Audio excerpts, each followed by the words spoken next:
Akhonacecelia here. Let's talk a little about my art series.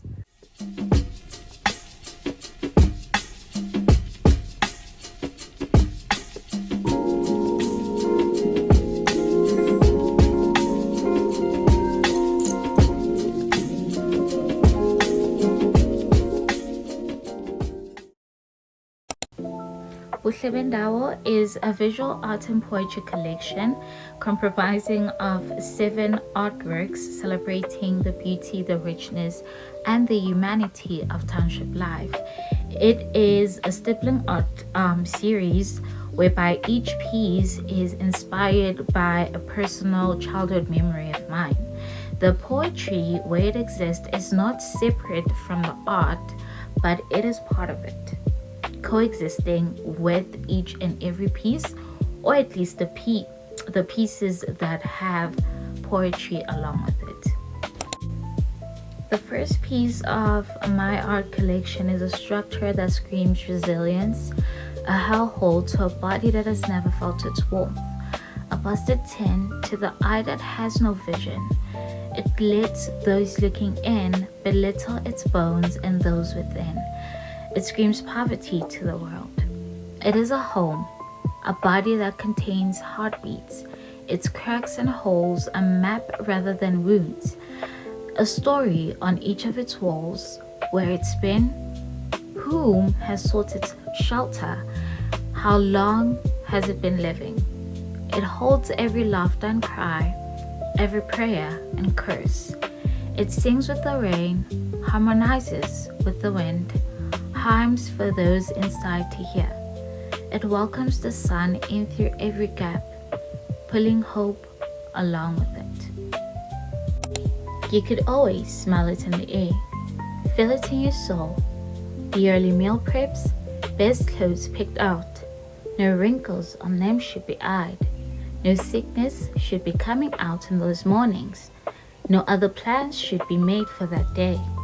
No excuses will be heard. You step outside, it's who's best smartly dressed. Uniforms of red, blue, black, white and green fill the township streets. The sounds of raised shoe heels click in almost every direction. Nobody should be left in the house, for Sundays were always for church, and you would not dare challenge that. For locked outside you will be, and no meal for evening you will see. This one is titled O Mama Bigcawe, from the memories of Sunday mornings having to go to church, with no excuses being heard from my mother or my grandmother. The sound of feet stomping on concrete platforms, the rush, the excitement as its bright eyes emerge from the dark tunnel. It marches in with such speed to release a piercing screech, a call to pump up your energy, to get ready to jump in. After the seed hustle, the inside market begins. Sweets, fruit, snacks, story time for the storytellers, an opportunity for the preachers, a stage for the performers, a resting place for those going to or coming from their day-to-day bustle, a place of voicing out all your frustrations and getting support from those who can relate, or a debate with those who differ, a place of acquaintance just until it's time to push through a new crowd and jump off.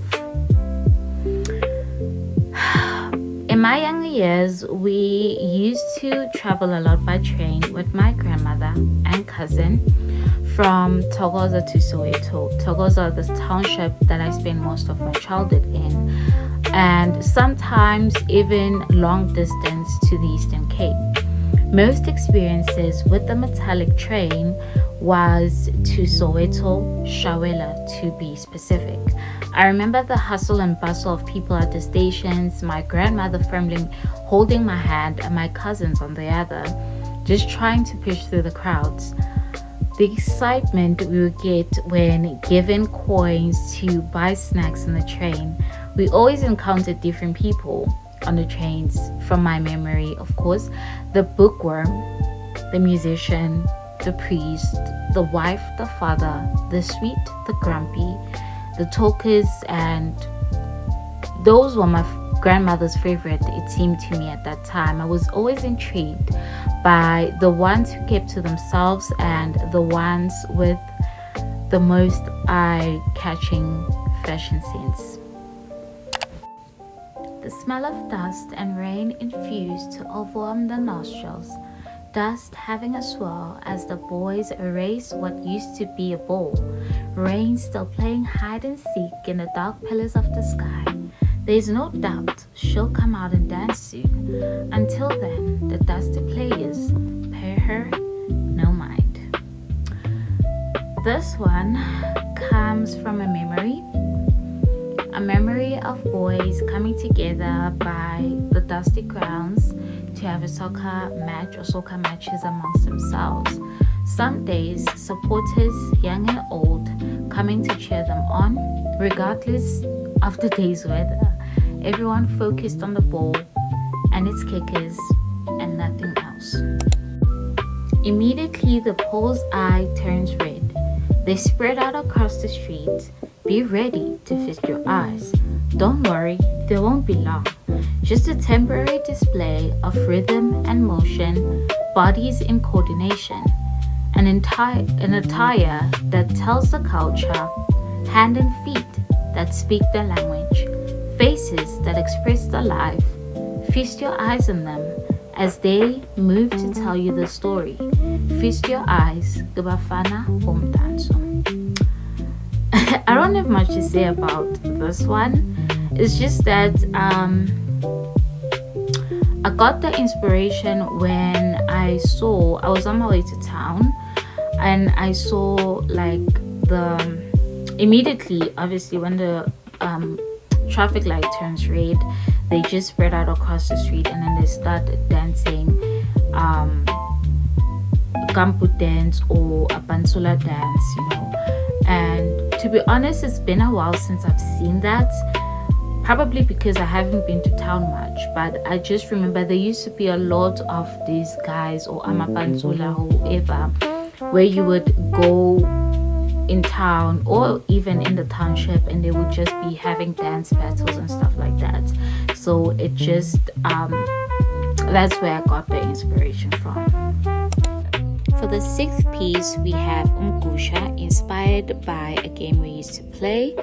And then the seventh and the last piece, we have Convos ne Mbawula, which is conversations with Mbawula, which is a fire that was cast within a recycled tin.